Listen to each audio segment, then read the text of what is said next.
Rockall اب سردار کولانا کے سامنے اس کے دربار میں موجود تھا۔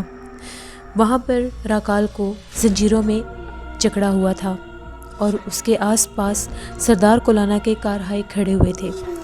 تبھی سردار کولانا نے راکال سے یہ کہا کہ اب تجھے تیری بہن سے دستبردار ہونا پڑے گا، یعنی تیری بہن کی شادی کالے چراغ کے ساتھ کر دی جائے گی اور تو کچھ بھی نہیں کر سکے گا۔ تبھی راکال بولا، نہیں سردار، یہ ظلم ہے۔ تبھی سردار کولانا نے غصے میں آ کر یہ کہا، اور تم نے جو انسان کے بچے پر ظلم کیا ہے تیری بہن نے، کیا وہ صحیح ہے؟ اس کو میں بہت بری سزا دینا چاہتا تھا۔ اگر وہ میرے دوست کالے چراغ کی محبت نہ ہوتی تو اب تک اس کو میں رفیق کر چکا ہوتا۔ تبھی سردار کولانا نے اپنی داسیوں کو حکم دیا کہ جلدی سے جا کر بکا کو لے کر آؤ۔ تبھی وہ گئیں اور بکا کو لے کر آئیں۔ بکا بہت زیادہ پریشان تھی۔ اس نے ایک نظر راکال کو دیکھا، وہ بھی زنجیروں میں قید تھا۔ دونوں بہن بھائی آمنے سامنے تھے۔ تبھی سردار کولانا نے یہ کہا کہ بکا کو کرسی پر بٹھاؤ۔ بکا کرسی پر بیٹھ گئی اور پھر سردار کولانا کے حکم کے مطابق راکال کو بھی زنجیروں سے آزاد کر کے کرسی پر بٹھا دیا گیا۔ تبھی سردار کولانا نے راکال سے یہ کہا کہ بکا کو وہ فیصلہ سناؤ جو میں نے کیا ہے۔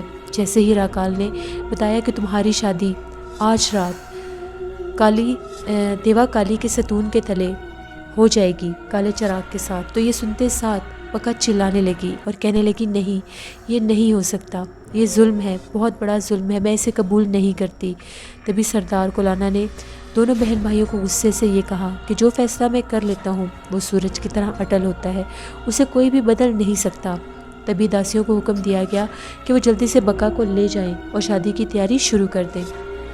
بکا کے جانے کے بعد سردار کولانا نے اسی ٹائم راکال سے پوچھا، اب بتاؤ تمہارا کیا کیا جائے؟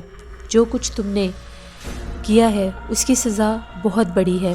تمہیں آج ہی تمہاری بہن کی شادی کے بعد، اس جشن کو منانے کے بعد، اس سے پہلے کہ میں تمہیں رفیق کروں، تمہیں یہ کرنا ہوگا کہ اس انسان کے بچے کو صحت یاب کر کے اس کی دنیا میں واپس پہنچانا ہوگا۔ تم سمجھ رہے ہو نا کہ میں کیا کہہ رہا ہوں؟ تبھی راکال سر جھکائے بیٹھا ہوا تھا۔ تبھی راکال نے کہا، میں بالکل ایسا ہی کروں گا، جیسا سردار تم حکم دو گے میں وہی کروں گا۔ تبھی سردار کولانا نے کہا، تو ایک خبیث مخلوق ہے، میں جانتا ہوں کہ تو کچھ بھی کر سکتا ہے، لیکن یہ کام کرنے سے پہلے تجھے اپنی روح یہاں پر قید کروانی پڑے گی، کہیں تو مجھے دھوکہ دے کر نہ نکل جائے۔ تبھی راکال نے چلاکی سے کام لیتے ہوئے کہا، مجھے منظور ہے، ہر صورت میں منظور ہے۔ تبھی سردار کولانا نے اپنے 6 کارندوں کو یہ کہا کہ اس کو راکال کو لے جاؤ اور اس کو مہمان کی صورت رکھا جائے۔ شام بکا کی شادی کے بعد اس کو ایک ضروری کام کرنا ہے، اس کے بعد دیوا کالی کے ستون کے پاس جا کر طے کیا جائے گا کہ اس کا کیا کیا جائے۔ اس کے بعد جیسے ہی راکال کو وہ لے کر گئے، ادھر شام کے ٹائم شادی کی تیاریاں شروع ہو گئیں۔ دیوا کالی کا ستون ایک عجیب سی جگہ تھی۔ وہاں پر صرف 4 بڑے بڑے پلر تھے، بہت بڑے ستون تھے جن کے اوپر کوئی چھت نہیں تھا۔ ان کے درمیان میں ایک حوض بنا ہوا تھا جس میں پانی موجود نہیں تھا۔ وہاں پر ہر وقت آگ دہکتی رہتی تھی۔ اس جگہ کو دیوا کالی کا ستون بولتے تھے، اور یہیں پر جو بھی شادیاں طے پاتی تھیں، جو بھی شادیوں کے انتظامات ہوتے تھے، اسی جگہ پر ہوتے تھے۔ رات ہوتے ہی وہاں پر ہزاروں دراز قد خواتین اتریں اور انہوں نے وہاں سے مشلیں روشن کر کے زمین میں گاڑ دیں۔ شادی کی تیاریاں مکمل تھیں۔ سردار کولانا سامنے تخت پر بیٹھا دیوا کالی کے ستون کے پاس شادی کی تیاری ہوتے دیکھ بہت خوش تھا۔ راکال کے جانے کے بعد کالا چراغ جیسے ہی سردار کولانا کے پاس آیا، دونوں بہت زیادہ خوش تھے۔ سردار کولانا نے یہ کہا کہ میں نے تیری خوشی پوری کر دی ہے۔ میں یہ نہیں جانتا کہ وہ لڑکی کہاں ہے جو راکال کی قید میں تھی۔ مجھے لگتا ہے اس نے اس کے ساتھ بھی کچھ برا کر دیا ہے۔ تبھی کالے چراغ نے یہ کہا کہ مجھے لگتا ہے کہ اس نے اس کو بھی مار دیا ہوگا، دیکھ لینا، بے شک تم اس سے پوچھ لینا۔ تبھی سردار کولانا نے یہ کہا، تمہیں فکر کرنے کی ضرورت نہیں، اس کو اس کے ہر جرم کی سزا ضرور دی جائے گی۔ ابھی تم جاؤ، تمہاری خوشی کا وقت ہے، وقت پر بات مت کرو اور جا کر شادی کی تیاری کرو۔ جیسے ہی شام ہوئی، ہر طرف مشلیں روشن تھیں، لیکن کالا چراغ بالکل اکیلا ستون کے پاس کھڑا تھا۔ یہ کوئی اچھا شگن نہیں تھا۔ جیسے ہی سردار کولانا نے کالے چراغ کو اکیلے دیوا کالی کے ستون کے پاس کھڑے دیکھا۔ وہ بہت پریشان ہوا اور تیزی سے آ کر یہ کہنے لگا کہ وہ کہاں ہے۔ تبھی کالے چراغ نے مایوس ہو کر کہا، وہ چلی گئی۔ کہاں چلی گئی؟ ہمارے محل سے فرار ہونا اتنا آسان نہیں ہے، آخر وہ یہ کیسے کر سکتی ہے؟ تبھی کالے چراغ نے یہ کہا، کاش کہ یہ ممکن ہوتا کہ وہ فرار ہو جاتی۔ اس نے خود کو رفیق کر لیا، وہ مر گئی۔ وہ مجھ سے اتنی نفرت کرتی تھی کہ مجھ سے شادی کرنا نہیں چاہتی تھی، میری صورت تک دیکھنا نہیں چاہتی تھی۔ اس نے اپنے آپ کو مار لیا، خودکشی کر لی۔ سردار کولانا کو یقین نہیں آیا۔ تبھی وہ کالے چراغ کے ساتھ تیزی کے ساتھ چلتا ہوا بکا کے کمرے میں گیا تو وہاں پر بکا نہیں تھی۔ زمین کے اوپر ایک سرخ رنگ کا پارا بکھرا ہوا تھا۔ وہ ایک ایسا پارا تھا کہ جس کو ہاتھ میں لیتے تو وہ پانی کی طرح بہہ جاتا۔ یہ بکا کے جسم کا سیال تھا۔ تبھی فوراً سے سردار کولانا نے حکم دیا، چاندی کی ایک گاگر منگوائی گئی۔ اس گاگر کے اندر بکا کے سارے سیال کو بھر دیا گیا۔ کالے چراغ کو حکم دیا گیا کہ اس کو اٹھا کر اس کی آخری رسومات پوری کر دی جائیں۔ تبھی فوراً سے پہلے کالے چراغ نے چاندی کی گاگر کو اٹھایا اور چلتا ہوا مریل قدموں کے ساتھ دیوا کالی کے ستون کے پاس آیا۔ وہاں پر اس نے دیوا کالی کے ستون کے ارد گرد 7 چکر کاٹے اور گاگر کو ایک چبوترے پر رکھ دیا۔ اس کے بعد دوبارہ سے 7 چکر کاٹے اور گاگر کو اٹھا کر آگے بڑھ گیا۔ اس کے ساتھ 4 گھوڑ سوار تھے اور کالا چراغ خود بھی ایک گھوڑے پر تھا۔ وہ چاندی کی اس گاگر کو لیے، اس کے ساتھ زنجیریں لے کر اور 4 بڑی میخیں لے کر ایک میدان کی طرف روانہ ہو گیا۔ اس کو یہ کام کر کے رات سے پہلے واپس آنا تھا۔ تبھی ان 5 لوگوں کا قافلہ چلتے چلتے ایک بہت بڑے صحرا میں آ گیا۔ وہاں پر آ کر 4 گھوڑ سواروں نے اتر کر وہ میخیں زمین میں گاڑ دیں۔ کالا چراغ گاگر کو لے کر ایک سائڈ پر کھڑا تھا۔ جیسے ہی میخیں زمین میں گاڑی گئیں، ان کے اوپر چاندی کی گاگر کو رکھ دیا گیا۔ تبھی وہاں پر بیٹھ کر کالے چراغ نے اپنے ہاتھ میں ریت بھری اور اپنی ہتھیلی میں سے، اپنی مٹھی میں سے ریت کو گراتے ہوئے بولا، کاش تم مجھ سے اتنی نفرت نہ کرتی اور اپنی جان نہ گنواتی۔ میں کبھی بھی نہیں چاہتا تھا کہ تم مجھے چھوڑ کر جاؤ، لیکن تم نے مجھ سے اتنی نفرت کی کہ تم نے اپنی جان ہی دے دی۔ اگر مجھے پتا ہوتا کہ تم اپنی جان دے دو گی تو میں کبھی بھی تم سے شادی نہ کرتا، صرف تمہیں دیکھتا ہی رہتا۔ میں تب بھی تمہیں چاہتا تھا، آج بھی تمہیں چاہتا ہوں۔ یہ کہہ کر اس نے ریت گاگر کے اوپر ڈال دی۔ تبھی وہاں پر کھڑے گھوڑ سواروں نے بھی اس کے ساتھ مل کر اس گاگر کو بھر دیا۔ اس گاگر کو وہاں پر زنجیروں میں جکڑنے سے پہلے اس کے منہ کے اوپر کالا کپڑا باندھ دیا گیا تھا۔ اب گاگر آدھی سے زیادہ ریت میں دھس چکی تھی۔ یہ عمل پورا کرنے کے بعد کالا چراغ اپنے ساتھیوں کے ساتھ واپس جا رہا تھا کہ ابھی راستے میں ہی تھا کہ اس کو سامنے سے بہت تیزی کے ساتھ کوئی گھوڑ سوار دکھائی دیا۔ وہ بہت گھبرایا ہوا تھا۔ یہ سردار کولانا کا ہی ایک کارندہ تھا۔ اس کی حالت بہت غیر ہوئی تھی۔ تبھی کالے چراغ نے اس سے پوچھا، آخر کیا ہوا؟ تو اس کا یہ کہنا تھا کہ سردار کولانا پر راکال نے حملہ کر دیا ہے اور حملہ کر کے وہاں سے فرار ہو گیا ہے۔ جلدی آؤ، سردار تمہیں بلا رہا ہے۔ تبھی کالے چراغ نے یہ پوچھا، کیا سردار کولانا بچ تو گیا نا؟ ہاں، وہ بچ گیا ہے، اس کا صرف چہرہ اور ہاتھ زخمی ہوئے ہیں، چلو جلدی سے چلو۔ تبھی تیزی کے ساتھ جیسے ہی کالا چراغ ان سپاہیوں کے ساتھ سردار کولانا کے محل میں پہنچا تو سردار کولانا سامنے تخت پر بیٹھا تھا۔ کالا چراغ بہت پریشان ہو کر اس کے پاس پڑا۔ تبھی سردار کولانا نے یہ کہا، گھبرانے کی ضرورت نہیں، میں زندہ ہوں۔ اس نے میرے اوپر حملہ کیا۔ دراصل جیسے ہی شادی کی تیاریاں شروع ہوئیں اور اس کے بعد جو بکا نے اپنی جان لے لی، خود کو رفیق کیا، تو میں یہ خبر دینے جیسے ہی راکال کو گیا، یہ خبر سننے کے بعد وہ بوکھلا گیا اور ایک دم سے جب میں وہاں سے واپس آیا تو وہاں سے فرار ہو گیا۔ مجھے آ کر سپاہیوں نے یہ بتایا کہ راکال وہاں سے بھاگ گیا ہے۔ میں راکال کو ڈھونڈتے ہوئے جیسے ہی اس کے کمرے کی طرف بڑھا تو وہ گھات لگائے وہاں پر بیٹھا تھا۔ اس نے میرے اوپر حملہ کر دیا۔ وہ میری آنکھیں نوچنا چاہتا تھا، لیکن میں نے ان پر ہاتھ رکھ لیے۔ میرے ہاتھ تو زخمی ہو گئے، لیکن وہ بھاگنے میں فرار ہو گیا۔ تبھی کالے چراغ نے اور سردار کولانا نے یہ کہا کہ اب ہمیں دیر نہیں کرنی چاہیے، ہمیں جلد از جلد دیوا کالی کے دربار پر پہنچنا چاہیے۔ اب ان کے گناہوں کی فہرست بہت بڑھ گئی ہے، ہمیں جلد از جلد وہاں پہنچنا چاہیے۔ تبھی جلدی سے راکال اڑتا ہوا محسن کے پاس گیا۔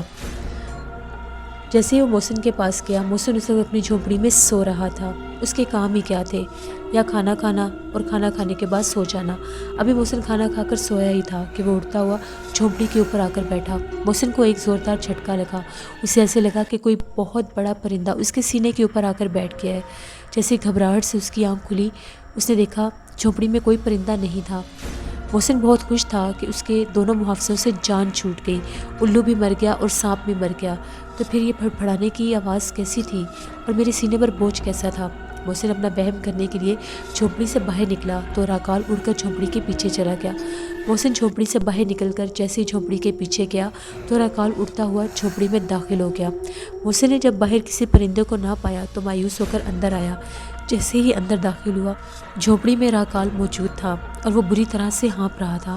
محسن نے راکال کو دیکھا اور کہا کہ راکال تم یہاں پر کیا کر رہے ہو؟ تبھی راکال نے کہا، دیکھو میرے پاس ٹائم بہت کم ہے، ابھی مجھے دیوا کالی کا بلاوا آ جائے گا، وہ مجھے رفیق کر دے گی، مار دے گی۔ میری جلدی سے بات سنو، میں تمہیں کچھ بتانے آیا ہوں۔ بکا مر گئی ہے، بکا نے خودکشی کر لی ہے، میری بہن بکا نے اپنی جان دے دی ہے۔ محسن نے یہ بات سنتے ہی اس قدر چونکا کہ اس کو سمجھ نہیں آ رہی تھی کہ وہ خوش ہو یا اس سے کچھ پوچھے۔ اس نے پوچھا، یہ کیسے ہو گیا، یہ کیسے ممکن ہے؟ تبھی راکال نے بتایا کہ سردار کولانا نے اس کی شادی زبردستی کالے چراغ کے ساتھ کرنی چاہی، اسے وہ منظور نہیں تھا۔ وہ تم پر مرتی تھی، تم سے محبت کرتی تھی، ایک خاص عمل کر رہی تھی جس کے بعد تمہارے پورے جسم پر یہ دیمک لگ جاتی اور تم ہمیشہ کے لیے اس کے ہو جاتے۔ لیکن اس نے ہار تسلیم کر لی اور اپنی جان کی بازی ہار گئی، اس نے خودکشی کر لی۔ اب وہ مر چکی ہے، میری بہن مر چکی ہے۔ تبھی محسن راؤ ابھی اس کے چہرے کی طرف دیکھ ہی رہا تھا تو راکال نے یہ کہا، دیکھو ہم سے جو ہوا ہمیں معاف کر دینا، باہر ایک اونٹنی ہے، میں جا رہا ہوں، تم اس اونٹنی پر بیٹھ کر اپنی دنیا میں جا سکتے ہو، تم آزاد ہو، بکا مر گئی ہے، تم آزاد ہو گئے ہو، یہ اونٹنی تمہیں دھوئیں کی دیوار پار کروا دے گی، تمہیں تمہاری دنیا میں پہنچا دے گی، جاؤ اپنا خیال رکھنا۔ اس سے پہلے کہ محسن راؤ کچھ پوچھتا، اس سے پہلے کہ وہ بکا کے بارے میں کچھ پوچھتا، راکال وہاں سے باہر نکلا۔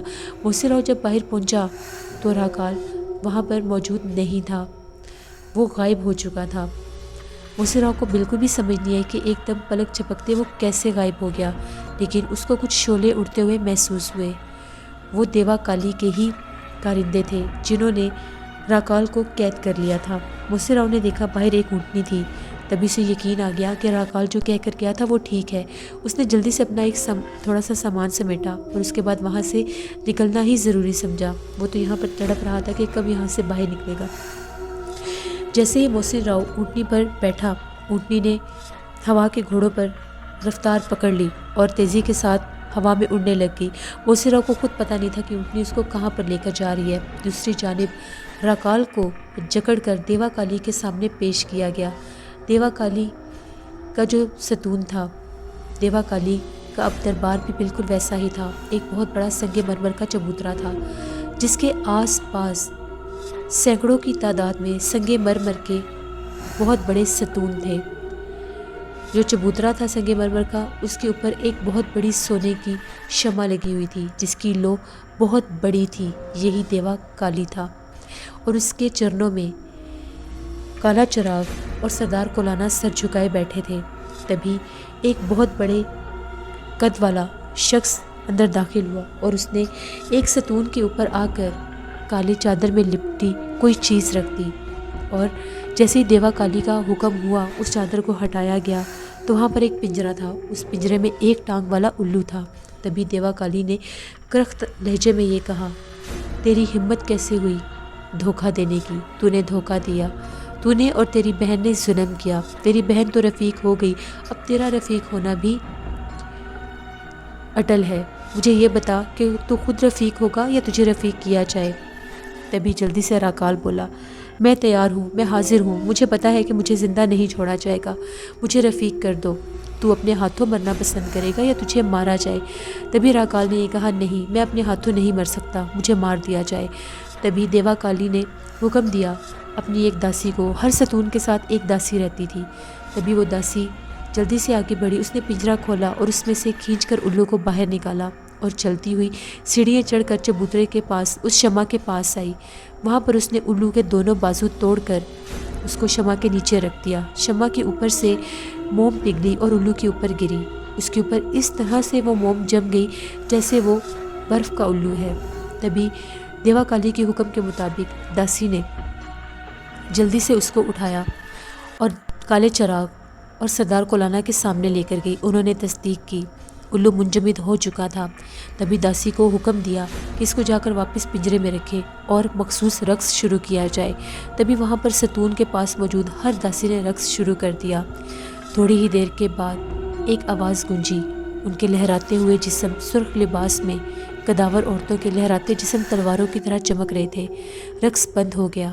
تبھی دیوا کالی نے تالی بجائی اور اس کے جواب میں داسی نے 3 تالیاں بجائیں اور جا کر اس منجمد الو کو پنجرے سے باہر نکالا اور دوبارہ سے سیڑھیاں چڑھتی ہوئی اوپر آئی اور اس کو جلتی ہوئی شمع کی لو کے پاس کیا۔ وہ لو اتنی تیز تھی کہ منجمد الو ایک کالا سیاہ سیال بن کر زمین پر بہہ گیا۔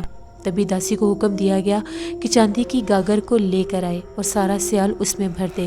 پھر دیوا کالی نے کہا کہ یہ بھی اپنے انجام کو پہنچ گیا، اب اس کو زنجیر زنی کرنے کے لیے تم دونوں اس کو جا کر زمین بوس کر دو، وہاں پر جہاں پر اس کی بہن کو کیا تھا۔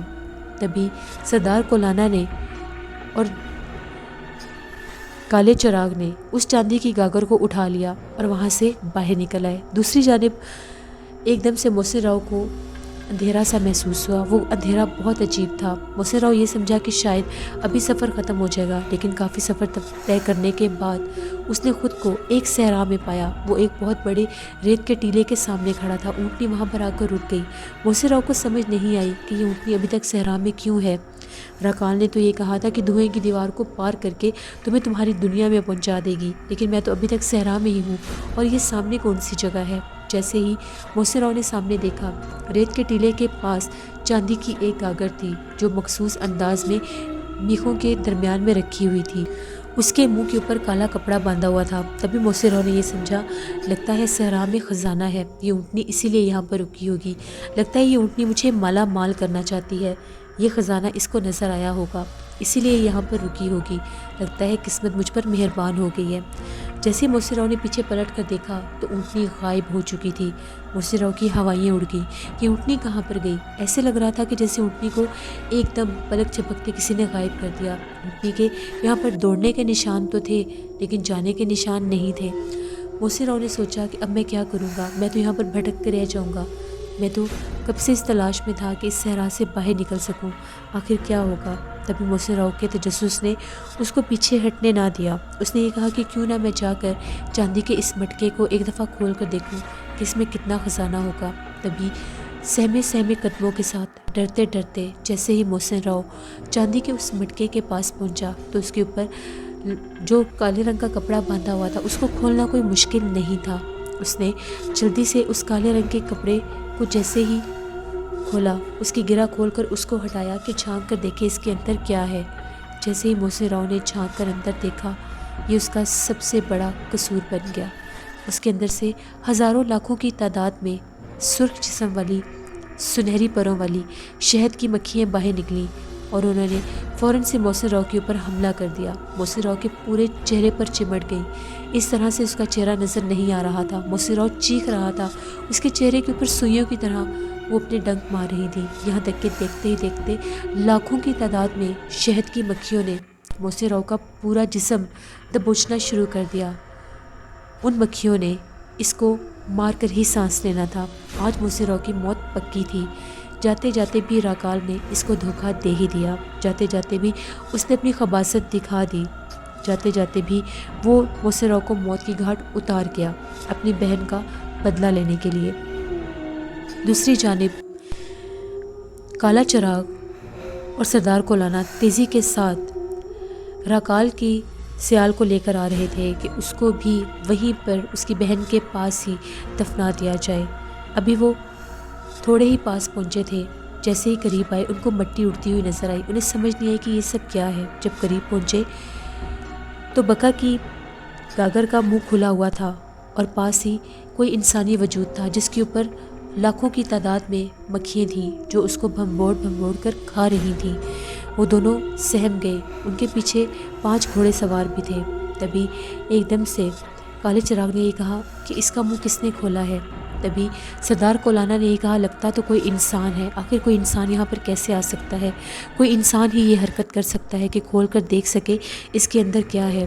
کالے چراغ نے یہ کہا سردار اب کیا کرنا چاہیے، اگر اس کے پاس گئے مکھیاں متوجہ ہوئیں تو وہ ہمیں بھی مار دیں گی، یہ مکھیاں ہمیں بھی زندہ نہیں چھوڑیں گی، اب ہم اس لڑکے کو کیسے بچائیں، یہ جو کوئی بھی ہے اس کو بچانا ضروری ہے۔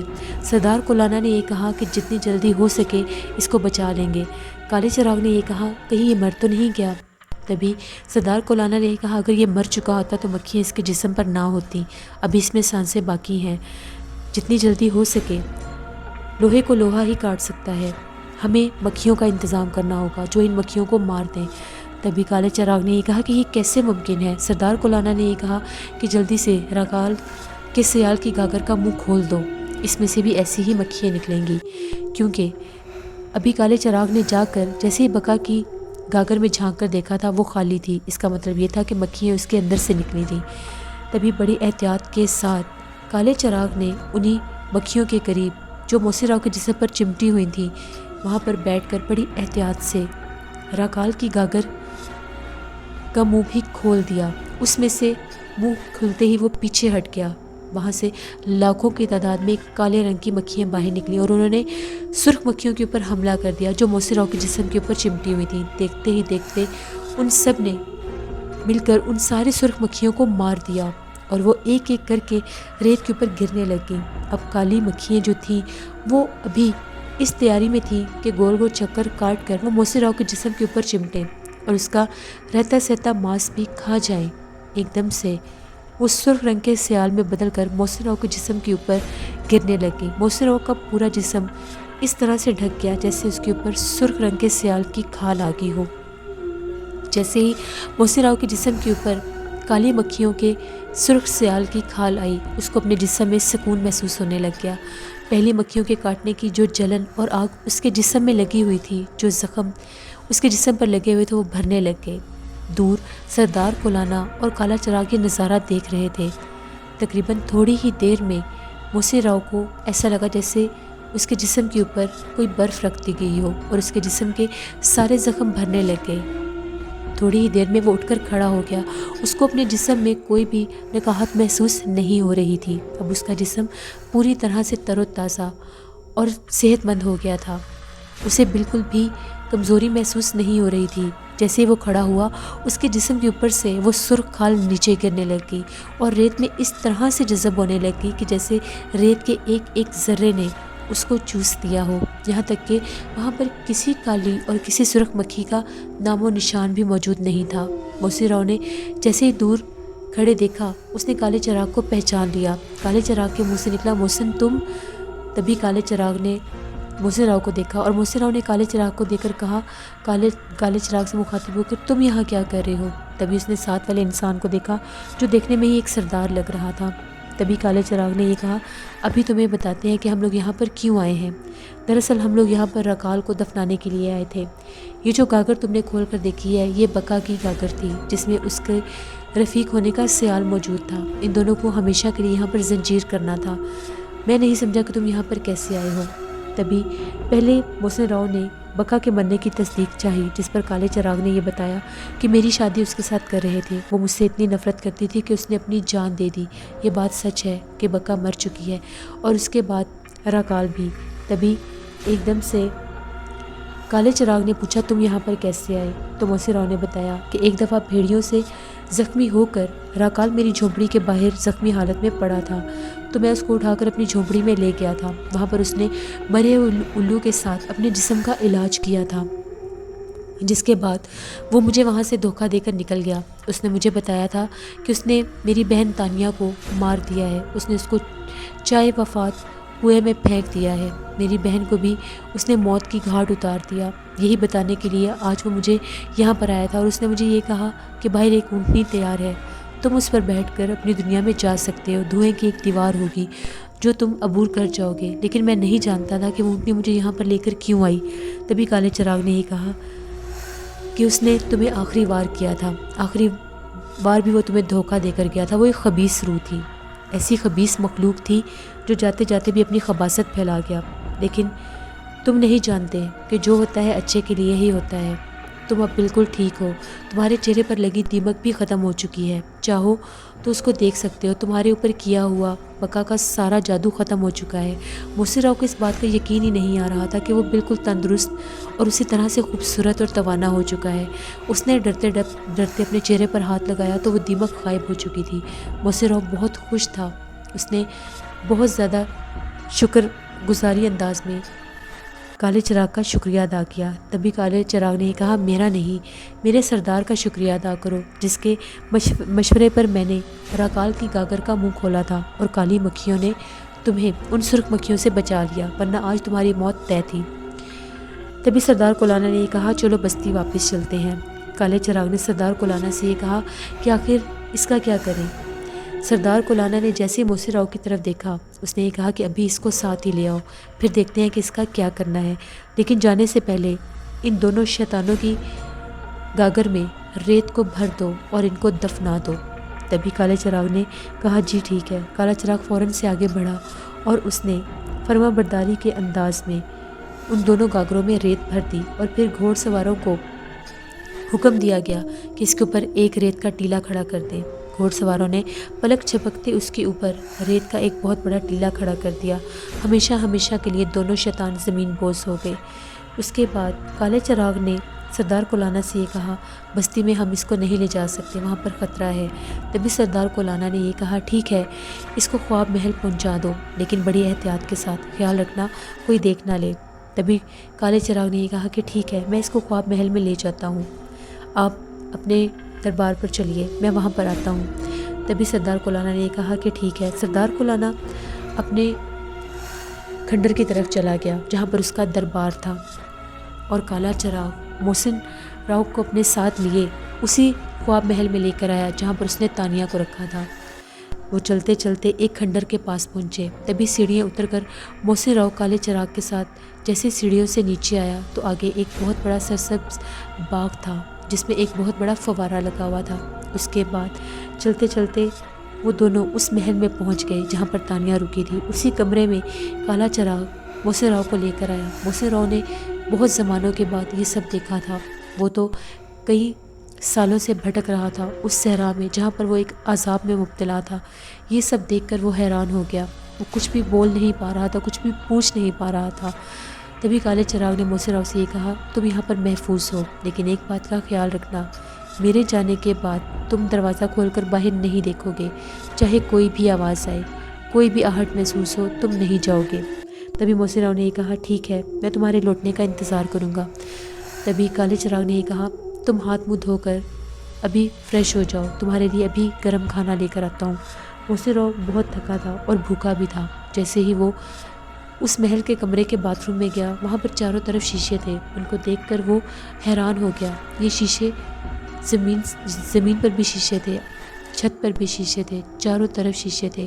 خود کو اتنے زمانے کے بعد دیکھ کر وہ بہت خوش ہوا۔ وہ آج بھی اتنا ہی خوبصورت تھا، اتنا ہی خوبرو نوجوان تھا جب اس کو بقا اٹھا کر لائی تھی۔ ایسے لگ رہا تھا کہ وقت تھم گیا اور وہ واپس وہیں پر پہنچ گیا جہاں سے بقا اس کو اٹھا کر لائی تھی۔ وہ آج بھی اتنا ہی پرکشش اور خوبصورت تھا۔ اس نے خدا کا شکر ادا کیا، اپنے چہرے کو بار بار دیکھا، پھر فریش ہو کر جیسے ہی باہر آیا تو کالا چراغ اس کے لیے گرما گرم کھانا لے کر کمرے میں داخل ہو رہا تھا۔ کالے چراغ نے کھانا ٹیبل پر رکھ دیا اور موسی راؤ سے یہ کہا کہ کھانا کھا کر تم آرام کر لینا، میں صبح 7 بجے آؤں گا، 7 بجے سے پہلے دروازہ نہ کھولنا۔ کل ہم تانیہ کو ڈھونڈیں گے، مجھے پورا یقین ہے کہ تانیہ کو بچا لیا جائے گا۔ سردار کولانا کے پاس بہت سی ترکیبیں ہیں، اس کے بعد ہم دیوا کالی سے بھی مدد لیں گے کہ اگر تانیہ کو بچایا جا سکتا ہے تو بچا لیا جائے، کیونکہ چائے وفات میں ایک دفعہ گرنے کے بعد کوئی بھی زندہ نہیں بچتا، ہو سکتا ہے کہ کوئی راستہ نکل آئے۔ تم بھی اب آرام کرو، میں چلتا ہوں اور صبح 7 بجے آؤں گا۔ یہ کہہ کر کالا چراغ جیسے ہی محل کے کمرے سے باہر نکلا، موسی راؤ نے دروازہ بند کر لیا اور پردے آگے کر دیے۔ موسی راؤ بہت عرصے کے بعد اتنے نرم بستر کے اوپر لیٹا تھا۔ جیسے ہی بستر کے اوپر لیٹا، اسے اپنی پرانی زندگی یاد آ گئی۔ آج اسے نادرا بھی یاد آ گئی۔ پتہ نہیں نادرا میرے بارے میں کیا سوچتی ہوگی، اس نے مجھے کہاں کہاں نہیں ڈھونڈا ہوگا۔ مجھے پورا یقین ہے کہ وہ جنگل میں ضرور آئی ہوگی مجھے ڈھونڈنے کے لیے۔ ہو سکتا ہے ابھی تک اس کی قمیص میرے پاس ہی ہو، کہیں وہ مجھے بھول نہ گئی ہو، کہیں اس کے بابا راجا نے اس کی شادی کہیں اور نہ کر دی ہو۔ نہیں نادرا، ایسا نہیں کر سکتی، وہ جتنی مجھ سے محبت کرتی تھی وہ ایسا کبھی نہیں کرے گی۔ مجھے بہت کچھ کرنا ہے، لیکن میں یہاں سے تب جاؤں گا جب میں اپنی بہن تانیہ کو پالوں گا۔ میری بہت دعا ہے کہ تانیہ کو کچھ نہ ہوا ہو۔ آخر وہ خبیث میری بہن کو کیوں موت کے گھاٹ اتار گیا؟ ابھی وہ یہ سب سوچ ہی رہا تھا کہ اس کی آنکھوں میں نیند اترنے لگ گئی۔ اب آج وہ بہت پرسکون تھا، اس کا جسم بہت ہلکا پھلکا تھا۔ تبھی باہر سے عجیب و غریب آوازیں آنے لگ گئیں۔ ایسا لگ رہا تھا کہ دور کہیں کتے بھونک رہے ہیں۔ پھر بلیوں کے لڑنے کی اور رونے کی آوازیں آنے لگ گئیں، لیکن کالے چراغ کے کہنے کے مطابق موسی راؤ نے کسی بات پر بھی دھیان نہیں دیا۔ وہ چپ چاپ آنکھیں بند کر کے لیٹ گیا۔ تبھی اس نے خواب میں نادرا کو دیکھا۔ نادرا اس کی منتظر تھی اور اس کے انتظار میں اسی جنگل میں کھڑی ہوئی تھی، اور اسی چبوترے کے پاس کھڑی ہو کر یہ کہہ رہی تھی، محسن تم کب آؤ گے؟ میں تمہارا انتظار کر رہی ہوں۔ وہ موسی راؤ کے لیے آج بھی منتظر تھی، جو خواب بن کر اس کے سامنے آئی۔ ایک دم سے موسی راؤ کی آنکھیں کھل گئیں۔ اس نے دوبارہ سے خود کو محل کے اسی کمرے میں پایا اور اپنے دل پر ہاتھ رکھ کے یہ کہنے لگا، نادرا میں ضرور آؤں گا، بس کچھ دن میرا انتظار کرو۔ وہ دن دور نہیں جب میں تمہارے سامنے آؤں گا، پھر تم اور میں ہمیشہ کے لیے ایک ہو جائیں گے۔ کوئی بھی بقا ہمیں دور نہیں کر سکے گی۔ موسی راؤ کو صرف اور صرف انتظار تھا کہ ایک دفعہ وہ تانیہ کو لے لے، اپنی بہن کو واپس لے لے اور اس کے بعد اپنی دنیا میں واپس لوٹ جائے۔ اس کی بہن نے اپنی زندگی داؤ پر لگا دی اور اپنے بھائی کو بچانے کے لیے یہاں پر پہنچ گئی۔ کالے چراغ نے یہ بات بالکل ٹھیک کہی تھی کہ صرف تمہاری بہن ہی تمہیں بچا سکتی ہے، اور تمہاری بہن تمہیں بچانے ضرور آئے گی۔ وہ جانتا تھا کہ میری آزادی میری بہن کے ہاتھوں ہی ہے، اور وہی ہوا۔ اگر وہ اس دنیا میں نہ آتی تو شاید میں وہیں پر مر جاتا۔ بقا مجھے زندہ ہی نہ چھوڑتی، بقا مجھے مار چکی ہوتی، اور میں کبھی بھی واپس اپنی دنیا میں نہ جا سکتا۔ یہ سب باتیں سوچتے سوچتے موسی راؤ پھر سو گیا۔ جس نے سب اگلی ایپیسوڈ میں آپ لوگ دیکھیں گے، کیا تانیہ زندہ ہوگی؟ کیا چائے وفات کنویں میں گرنے کے بعد وہ بچ جائے گی؟ جبکہ جنات کی دنیا میں بھی یہی مانا جاتا ہے کہ ایک دفعہ جو اس میں گر جائے پھر بچ نہیں سکتا۔ آخر موسی راؤ اب اپنی بہن کو بچانے کے لیے کس حد تک جائے گا؟ کیا کالا چراغ اور سردار کولانا تانیہ کو بچا لیں گے، یا تانیہ کو بچانے کے لیے وہاں پر کوئی اور پہنچے گا؟ یہ سب کچھ دیکھنے کے لیے، یہ سب کچھ جاننے کے لیے آپ لوگوں کو کل کی ایپیسوڈ ضرور وزٹ کرنی پڑے گی ہوش ربا ناول کی۔